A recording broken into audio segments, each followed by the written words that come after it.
Everyone, and welcome to this week's episode of See You Next Tuesday. This week, Lucy, reflection session, I reckon. Yeah. Considering that this month is all about raising awareness of mental health. Yeah.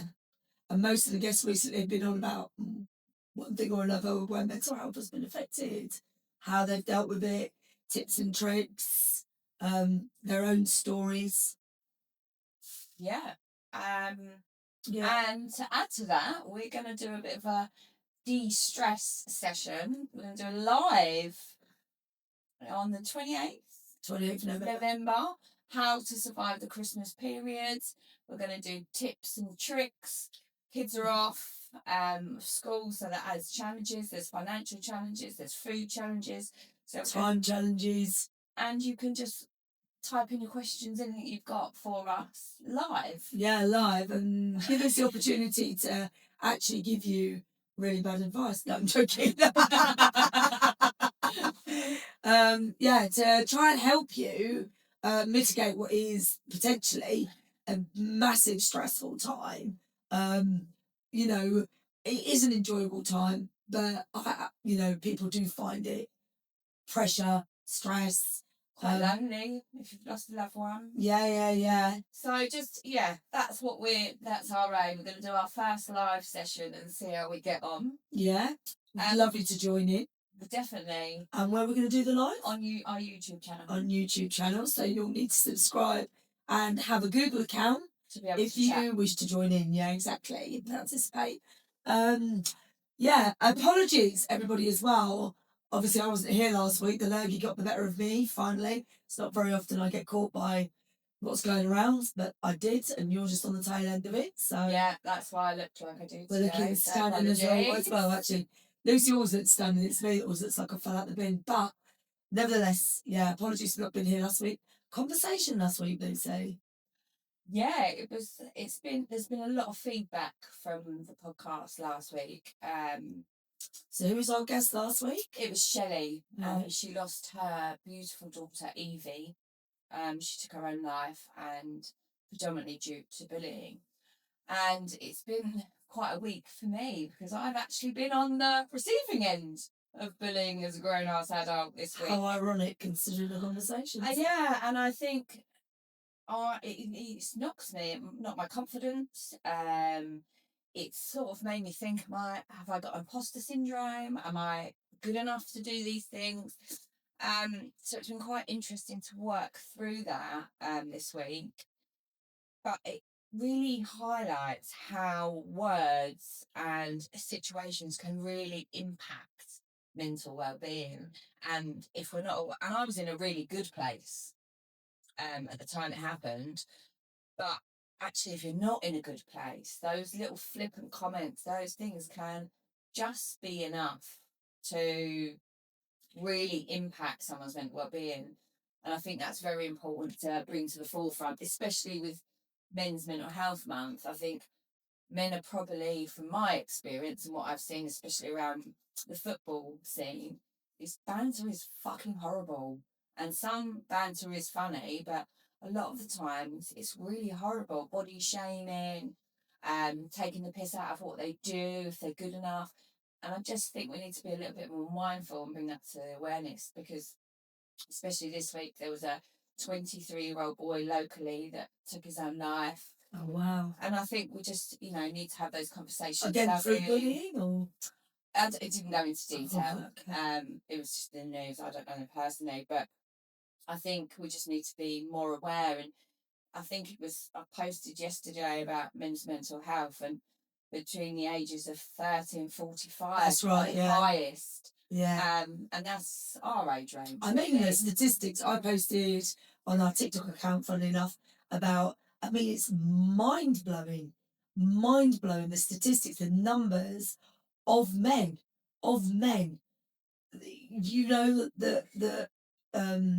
not just that struggle, but suicide rates in men, it's predominantly high. 3 times as many as women. Yeah. And I think that is because the conversations aren't flowing. And we've had really brave guys, Herbie, about sexual abuse, that I think that's what a man. What a man. man. If you haven't listened to that episode, you must. You need to. His honesty, his energy for one, but his honesty, and his clarity, his understanding is just far greater than anything I've ever witnessed. His grace far bigger than anything I've ever seen with anybody else. Yeah, I mean that made me cry, that podcast. I remember getting really upset in that podcast, trying to hold it in. But there's and then obviously Adam. Who was impacted by suicide, and now is turning that into raising funds for Legend on the Bench. He's got a Christmas raffle going currently. And where do they find the Christmas raffle? It'll be on Facebook. His name's Ad Palmer, A.D. Palmer. He's got loads and loads of amazing prizes. And he does that, raising money for Legend on the Bench. Yeah. Which obviously we had to come on the podcast. I would link this in some of the Instagram posts, and I'll link it under the description when I upload the podcast. Lovely. So hopefully you'll be able to find it. But write a message or anything on there, and I'll make sure that it's done if I haven't done it, because I'm not feeling my greatest self currently. Yeah, so he's got that. I had my friend Shannon, funnily enough. My friend Shannon, she, shout out to Shannon Billington, bless her. She's raised great awareness and great money, doing her first boxing match actually in Borders in Maidstone this Sunday.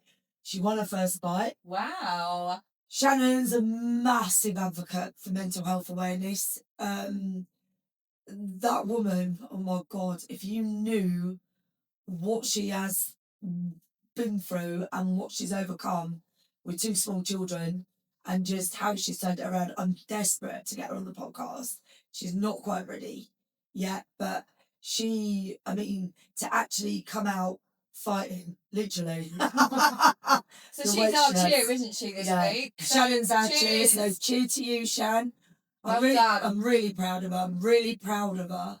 And just like, it's I can't even just from like the work that she's put in, but she's unrecognisable to when I first met her. Absolutely unrecognisable. It just shows you what, if like consistency. She's got the right help. She's put herself around the right people. She's learnt like her thing is exercise.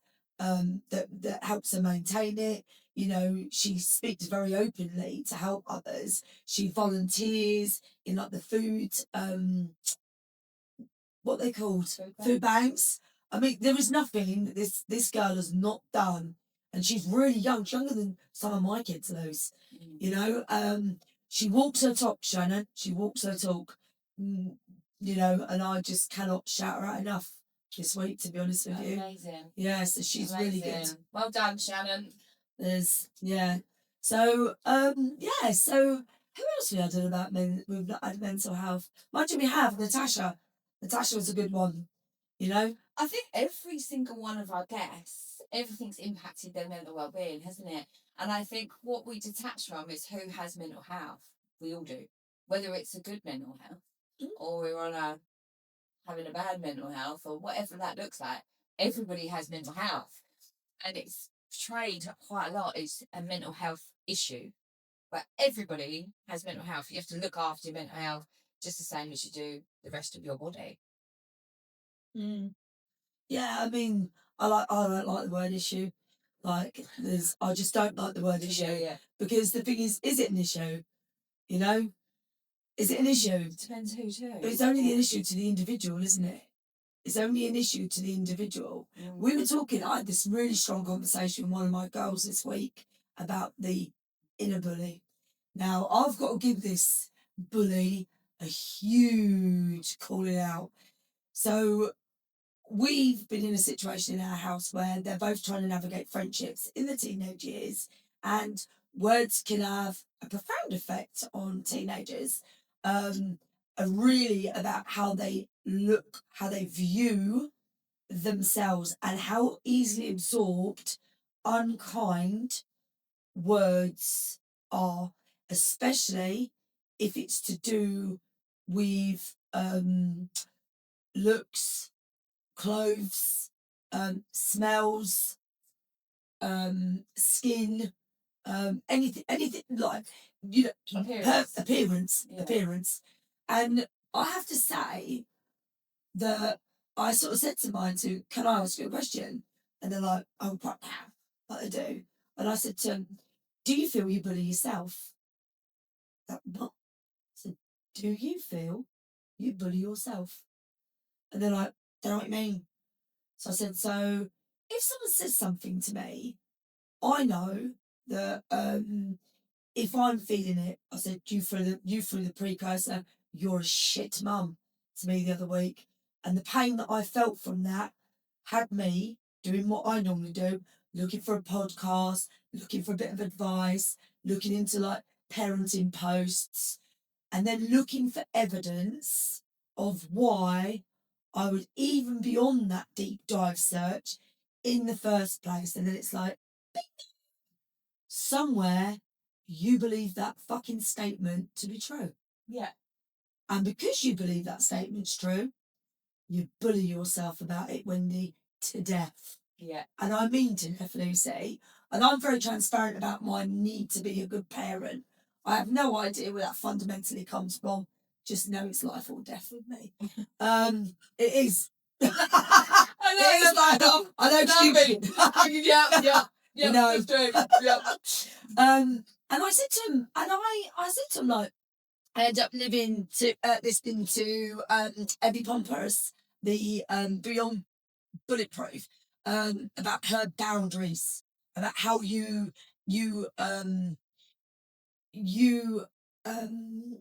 people always watch what you do rather than what you say. Yeah. Right? And that if you are feeling a certain way, somewhere on a fundamental level, you believe it to be true. And my friend Catherine from Clarity Coaching, she would be the same. And I said to her, so I was saying, you hurt me with your statement, and I somewhere believe that to be true. And I was just about to go and lose my mind about it, and I suddenly caught myself and went, why do you think that's true, Wendie? What is it about you that you've done this week that makes you believe that that's got any substance to it at all? And I had to own it. I said, like, I've shouted at you, I got highly stressed here, the house is a mess here. Like, there's a lot of things that make me feel like I'm a bad mum. I'm that hard on myself.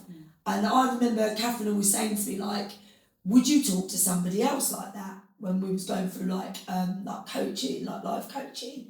I'm like, absolutely not. No, oh, never. She said, but that's not true. Because you talk to yourself like that. And when the chips are down and the stress is out and you're at your full capacity, trust me, Wendie, as much as you say you won't, you will come out treating others as badly as you treat yourself. So I said to the girls, the inner bully only gets to bully you if somewhere along the line you think or you feel that the words that are being said to you or pushed on you or talked about you are true. 100%. 100%. And it's not that their work stops. Once those words have left their mouths, once some actions have been taken, they think no more of it because they don't need to. No. You'll do the rest of the work yourself. In here. I said, and you continue the bullying. Yeah. 100%. You continue the bullying, the inner conversation, the inner name calling, the inner lack of empathy, understanding, love, time, nurture. I said, like, you stand there and I hear you say, fucking hate, what the fuck do you look like that for? Or do you understand me? Or look at my hair. And I think, why are you talking to yourself you like fucking that? rank. Yeah. Yeah. 100%. You state. And I said, like, and it's, no, that's what and it's like, I said to him, like, you are the worst offenders of bullying yourselves. Because you 100%. you take on board the actions and words of others and you constantly overplay it, overlive it, overfeel it, because you don't stop to think, right, hang on a minute, what evidence do I have that this is true? Yeah. And then when you find the evidence for it being true, how do we know it's true? How do we absolutely know it's true? It's been a mess doesn't mean I'm a bad mum. I've had a bad morning, mate. I'm up against it. Nothing's to do with being a bad mum. If I could have made that house nice and tidy for you, I would have. The fact the mess is yours in the fucking first place, it's neither here nor there. I don't even think like that. Yeah. It's just like, you've not tidied the house, Wendie. You've not tidied the house. How shit are you? I'm straight on it. Straight on it. Yeah. You know, and that's a reflection of who you are as a person. It's no evidence of the fact I'm a crap mum based on that house. No. That mess is yours. You've not picked up. I've done a crap job in teaching you that you need to pick up after yourself. Did you have any time that morning to pick up? No, we needed to get out the door. We decided to make a choice in sleeping a bit longer that morning. So to honour the sleeping that morning doesn't make us a bad... What is a priority, isn't it? Yeah. What it down to. And also I think there is... in counselling, I can't remember who the theorist is, but he said there is no such thing as a good parent. No. You can be good enough. And I think we get into this mindset of perfection. I don't think social media helps that. Yeah. I don't think the demand culture helps that. Yeah. But it's remembering you can only do a good enough job. Yeah, I must admit, I don't get on social media regarding parenting because I torment myself to death. And I know better. That's the thing, I know better. And I've got the tools and the skills to be able to be that honest with myself. And I said to the girls, it's about truth. It's about looking at your role within the bullying. And I've got to get it out there. Like this thing that we do where we fundamentally continue the inner critic, the inner bully, the lack of compassion, the lack of understanding, the beating on the self-worth, the looking for evidence that all these things are true, rather than looking for the evidence of why they're not true. Yeah. You know, and I said, you collect it like it's gold. Go the opposite way. Collect the things that were not like that, like gold instead. And don't continue that bullying. 100%. There's a really lovely TikTok, and I couldn't tell you who it's by, but it's an American preschool teacher, and she's teaching the kids, if someone can't change it in 30 seconds, don't say it. So if you say someone's fat, someone can't change that in 30 seconds, so you don't say it. So if you're giving criticism, it can only be something that they can change within a certain... I think it's 30 seconds, but it might be slightly longer. But if they can't change it, then you don't say it. I think that's a really good message.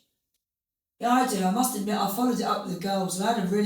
We ended up getting we ended up doing this little episode of what's the worst thing that you say to yourself? Tell me what your worst thing is that you say to yourself. And she's like, what do you say to yourself? I said, shit parent. I said, everyone knows what my worst thing is. You call me a shit parent, mate, I'm broken. End of, I'll go straight to dead. Straight broken. I said, and that's the worst thing you can say to me because you mean that much to me. I love you that much. That hurts me. That hurts me because you're all I've got that can hurt me. You can't hurt me any other way. And I said, I don't worry about anything else in that capacity. And then they were I'm not going to say them because obviously it's confidential and it's their things and I would not give anybody the scope in which to poke them with a stick. But when we had the conversation and then we got out what it was and we looked into it and we wondered what made us think like that, what made us feel like that, what they were... Do you understand that they were laughing at the end of it because they're just fucking words. It's just fucking words. That's it. I agree, they are just words, but I think it can depend very much on where you are, can't it? What circumstance, who are you surrounded with? Because people can reinforce those words, or people can say, come on, let's look at the evidence, like you have. Yeah. But the power that you give it yourself. Oh, 100%. If you take any power that you're feeding it away from the immediate inner critic, let me tell you, you end up laughing. And also, I think it's good, I have to be honest, because just to follow it up, I said to him, can you see now how it's nothing to do with anybody else? What's it got to do with anyone else? So what if your hair's not washed today? What the hell has it got to do with you? You know, it's got nothing to do. Yeah. It's got nothing to do with anybody else. Yes, 100%. But and it's bullying when you'll be hearing those words, and sometimes they can come from home. So being called stupid enough, you believe you're stupid. So therefore, the evidence is that you think you're stupid. Some people will find that hard to look at evidence that they're not stupid, because it's an inner core belief now. And I think with your girls, they're lucky to have that safe and nurturing environment, and been taken out of environments that were damaging. Whereas others aren't as fortunate as that. No, I get that. And day to day, it then becomes their core, rather than just a word. That's their actual now belief. And although that scenario does work, have they got someone to unpick that with him? Have they got time between the next episode of bullying to be able to understand? But I mean, I took it one step further. I said, "Do you understand what bullies are?" And she's like, "No." So, do you understand what bullies are? Bullies are frightened people that are frightened to death to let you know the real them inside, because somewhere along their journey, someone's made them feel that bad about themselves that all they can express. Yeah. And I think I've worked with a lot of young people who it is a control. It's the only form of control they can gain in their life, because everywhere else is chaos. The only form of control they can have is by being an ass, by being horrible, to own that reputation, because they feel there's something about them that makes them feel safe. So there's so many. You think it's a safety thing? That's interesting. Yeah. I think that's. Yeah. See, I don't think. Yeah, that's fair. I mean, all right.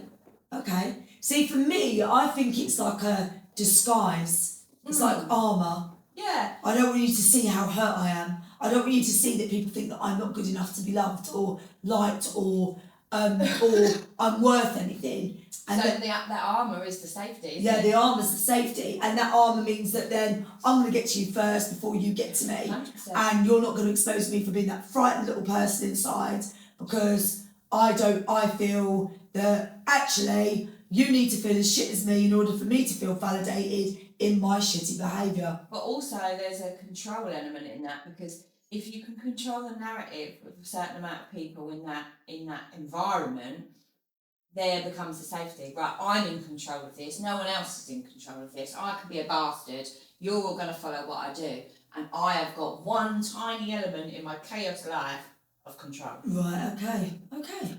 And that's a lot of reasons why they end up in gangs and stuff, because they're out of control and the gang then takes control, and then they're then part of another thing, and they then do what they're told because they're being held and no one else is holding them. Yeah, got it. And another thing just to mention that we've said about Christmas, because I will forget, is Christmas is a really vulnerable time for children, all children.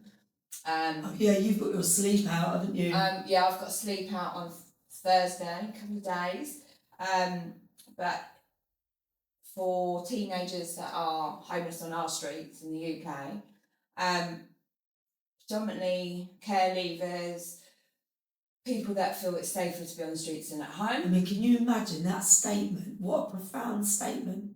Safer to be on our streets in this day and age than be at home. That's horrendous. And it's not always on the streets. It can be in the form of sofa surfing, but they've got they haven't got anywhere to live.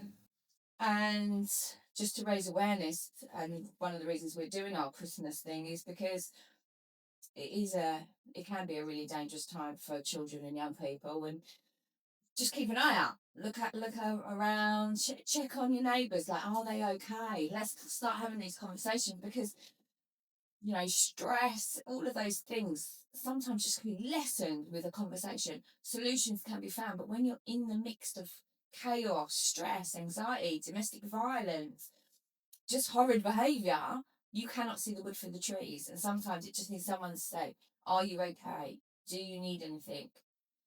To be the difference between having a really traumatic time and outsider's perspective. It's just amazing. That's why there are therapists, because you can go in there and they're not involved in your life. They give you an outsider's view and help you to find all those answers. But you could be that outsider for somebody. I know. But to be fair, it looks like you're staring into my soul. So what do you want to see now? No, no, because I'm thinking. You get me thinking. You get me thinking about. I mean, I know that's why we decided to do the festivities, like seasons, like straight lights. Got it there, but I was just that I sort of zoned out thinking about the fact that it's it's sadness. It made it, like just the vulnerability of some people. And it's like, honestly, I've done it for the last 5 years, and it's probably the most grounding thing I do of the year. Sleep on a concrete floor. Well, being out with you next year, we actually said it live that we're with you next year. But it's so, I just couldn't imagine my child having to go through that. Or any child, actually. I don't even know why I said any child having to do that, because what do you do? Can you sort of like explain a bit more, go into a bit more depth about what you do when you do your sleep out? So it's really just sleeping out. So it's in the oval, so you're on the floor. There are gates, so you are protected. Obviously not from vermin or anything, but from maybe passers by. But you don't feel it. You're with a load of strangers you don't know. You're given a like a cardboardy type bag to go in. You can take your sleeping bag and take your clothes, take whatever you want, toothbrushes, toothpaste. But at the end of the day, you're on a concrete floor. There is no amount of sleeping bags, or I have not mastered, even with an army sleeping bag, to not be cold. The concrete just, your stuff absorbs it. You're cold to your core. You barely sleep. There's noises. The odd rat. My God, you dear me. There's rat. My girls will tell you if one got past me, the whole of London would be awake. You don't feel safe. That's the only way I can describe it. And you're exhausted. So you're sort of like in and out of sleep, and then at 6 a.m, you're all woken up. If you are asleep, you've got to pack all your stuff up. You've then got to lug it wherever you've got to go. So obviously I'm going to the Oval, probably got an hour and a half on the train back, looking like absolute dog shit. And the most interesting part of it is, because I'm quite an interactive person, I'll smile, I'll say hello. That's just my vibe. And on the train home, I don't think anyone looks at me. I feel like a nobody. You get like tucks, teeth kisses. Yeah, it's a really bizarre experience. The train journey home is hard. And last year, this is a great example, and I'll put this out to National Rail. We travelled up there in the evening, because you have to get there like early evening. And you listen to adults that have been through the system, and how, it's not about just finding them a home, it's about finding them education, jobs, giving them life skills, because some of these people haven't even got the basic life skills because they haven't been taught. And it's fantastic. It's really inspiring to hear the work that's done. Anyway, so we got up there, we bought our train tickets, but obviously didn't factor in that we're travelling at peak time. And so we went to the ticket office, and he was like, I was like, oh, we just done a charity thing. It's a simple mistake. We'll just pay the extra. I was like, no, you need to buy a whole new ticket. And I just thought, and I felt like it was because of how we looked. It didn't feel like he was having a bad day. It felt like, because normally judgment. It felt like pure judgment, and you experience that the whole entire way home. Do you? Yeah, absolutely. Absolutely. And one of the things that the young people speak about is being invisible. And actually, rather than giving me £1, it would be much nicer if you sat and said hello. Because actually, the worst part of it is feeling so alone. Wow. Powerful, huh? Wow. And they say that's what the worst part is that they feel. Obviously it's feeling unsafe, and all of those, How many teenagers are on our street then, Luce? Oh my God, I can't even tell you. I have the statistics on a piece of paper right in there. Like, I think it's like 15. Oh no, I'm going to say the wrong thing, so I'm not going to say it. But I'll put the statistics on the bottom of the post. It's a lot, and it's not decreased, and it's largely it's increased. And what age bracket are we talking about, Lucy? All ages. I think Centre Point are quite good. I think they go up to about 21. Right. But they go down. Well, young kids. I think my children under 16 is always in social care normally. Yeah. But they don't often stay there, do they? Slip through the net. Sometimes they do slip through the net. Well, sometimes they don't like where they're placed either, do they? No, but I think it's probably predominantly 16 plus. But a lot in social care, children's home finish by the time you're 18. So you're normally put in supported accommodation. This is one of my bugbears. So local authorities, government, listen up. Kids then aren't allowed in a kid's home because they are now adults. Now, a child that has experienced multiple traumas, was taken off their parents for whatever reason, is now classed as an adult and needs to go and live as an adult. Now, I don't know many parents that children leave home at 18 that have had a nice life, have been taught life skills, have been shown how to, function in the world, but yet the kids that we have, off you go. And they say that they're all looked after till they're 21 or 24, and it's not happening. It's not true. And the kids in supported accommodation, one member of staff to 4 kids, and these are normally between the age of 16 and 18. What are you going to do? These kids need massive interventions to be able to work through trauma, to learn the life skills that they haven't had, to feel safe, to explore. They haven't had to be debriefed from what they've been through. They haven't had a chance, and it's an absolute disgrace. And then we wonder why they end up either on the streets or committing crime or in gangs or bullying. Hello! Or suicide. Yeah. Mental health. And I just think that it really needs to be looked at, because I think that they're failing them, and these kids haven't asked to be born into what they were born into.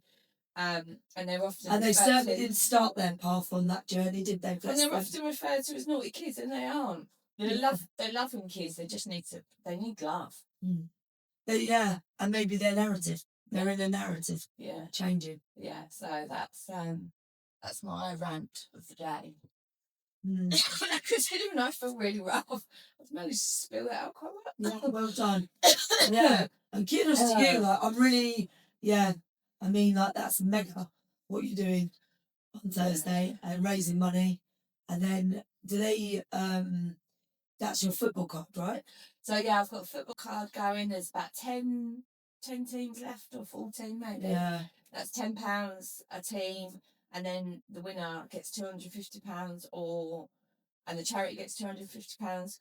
Or there's just a link to give. So even if it's £1 or whatever. Oh, you can donate regardless. Yeah, donate regardless. So that I'll put that under the video as well. Yeah, good. Because it'd be interesting. It'd be nice for people to have the option. Yeah. I mean, that's a charity. I mean, you do this year in, year out. Yeah. You know. Yeah. So it's one of your faves, isn't it? It's close to my heart, because I know how it feels to feel unsafe at home. Yeah. So yeah. Yes. Yeah, I get that. I get that. So, one more thing actually before we sign out. I wanted you to fill me in about last week, Luce. How did you find that conversation? It was eye-opening. It was emotional. I've got really emotional while she was talking. It was really brave. And then Shelley's incredible. Shelley said that she doesn't like being called strong, but there is that inner strength to be able to come and share that much. Why does she not like being called strong? You'll have to listen to the podcast and find out. But I think it's because she takes day by day, and days she doesn't feel very strong. So actually, oh, you're so strong, feels a little bit patronising at times for her. Okay. But definitely, everyone listen to her story. It is amazing. And she shared afterwards that she'd really like to do some work with young people and in schools. I think actually she shared on the podcast. So if you do know where she can go and help, reach out to us, and I'll pass that information on. I have spoken to her since, She's doing well. She's really pleased with feedback that she's had. So well done, people. Yeah, well done. Because it hasn't always been that easy, and there has been. Yeah, she's had some awful. Could you believe that? No. I mean, when you told me, that blew my mind. I can't That poor woman and her family, because he had siblings, right? Yeah. Yeah. And that they've been through all this. Has Caitlin found her? Oh, God. So on top of all of that she had to deal with, there was still people that felt the bad behaviour from children and grown-ups. And parents. Yeah. Mothers. Absolutely not. And I mean, like, yeah, I have to. I mean, what is this? Mums versus mums. Oh my God. There's nothing. It's like, it is actually a real bugbear of mine. I can't bear it. Women should not be tearing down women anyway. Absolutely. You know, but mums and their need to comment. Bullies. Scared. Shit mums.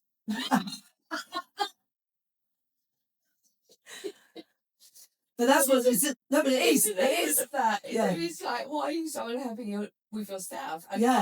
And I can speak from experience, because as a teenager I was a bastard. But I was so unhappy with myself. There's no excuse for my shitty behaviour. No. My behaviour was shitty. But you learn, right, okay, that was a shitty thing to do, Lucy. What are you going to do to sort that out? Yeah, to sort that out, yeah. And sometimes I'm for shitty behaviour. Sometimes my mouth may run away quicker than my brain. Yeah. With my brain get going in alignment, mate. You've had it. But I will reflect, and I also feel that sometimes.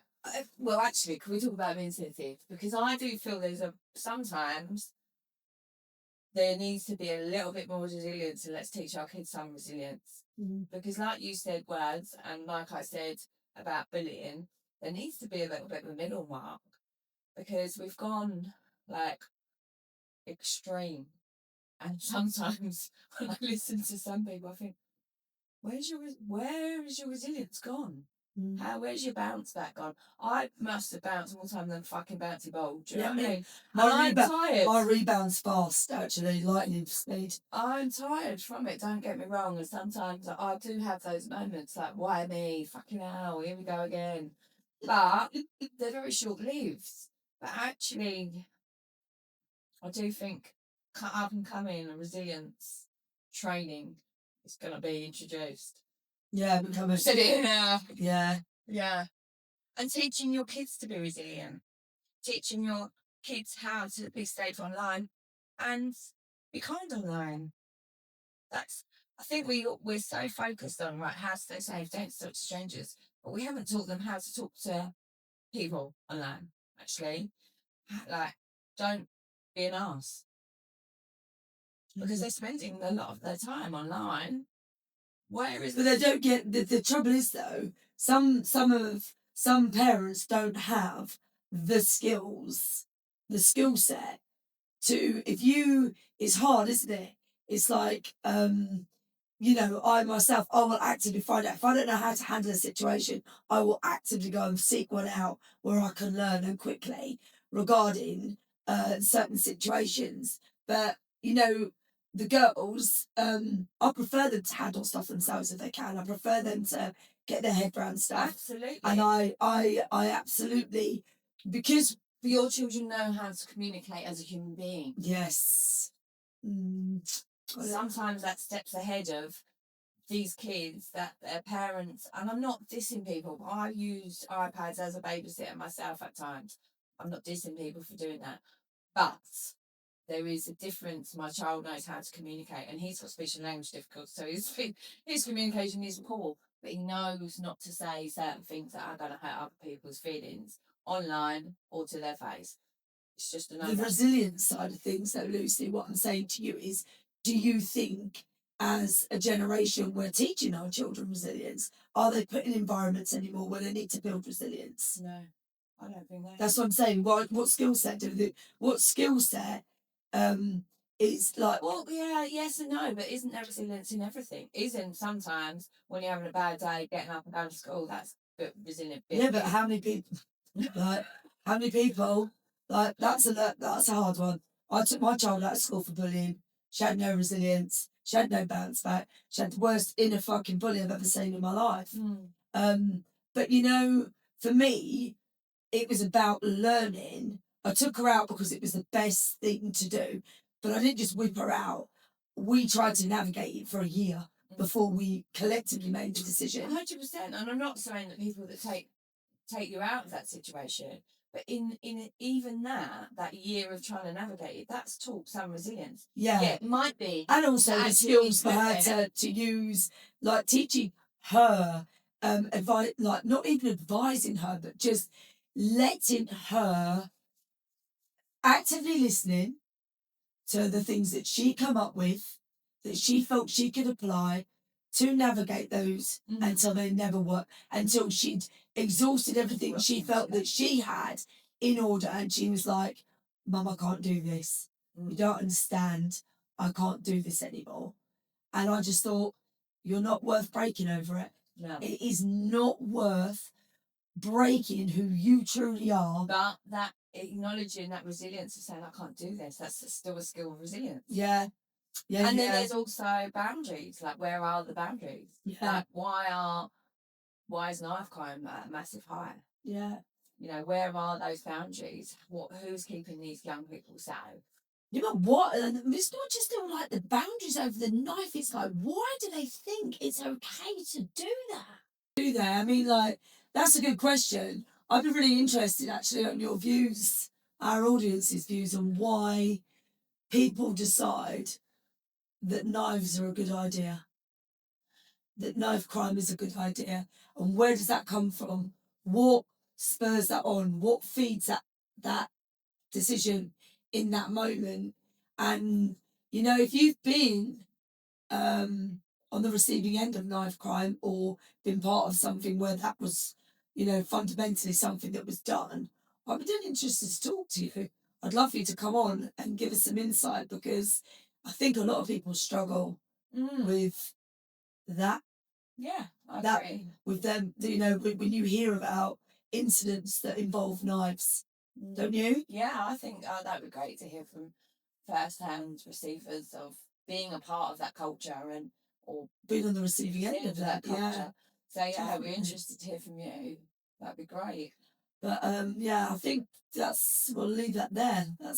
We're gonna leave that there actually on that question. We've left a cliffhanger. We've left a cliffhanger. We're not really just like saying what we're gonna say, but that's nice. Yeah, let's hear from everybody else. Yeah, would be nice. Yeah, definitely nice to get involved, guys. So yeah, leave us, you know, and definitely get in touch if you're interested in coming on the podcast and you have something to say or a story to tell or some form of like good thing that you've got going that's raising awareness or assisting others or raising money. We'd love to hear from you. You know, and if you don't want to come on and there's a topic that you know that you think about a lot or that needs to be raised awareness in, you know, just shout and say, "Can you have a look at this?" Because even if we don't know about it, we'll find out. Definitely, always open to that. Or find someone that does know.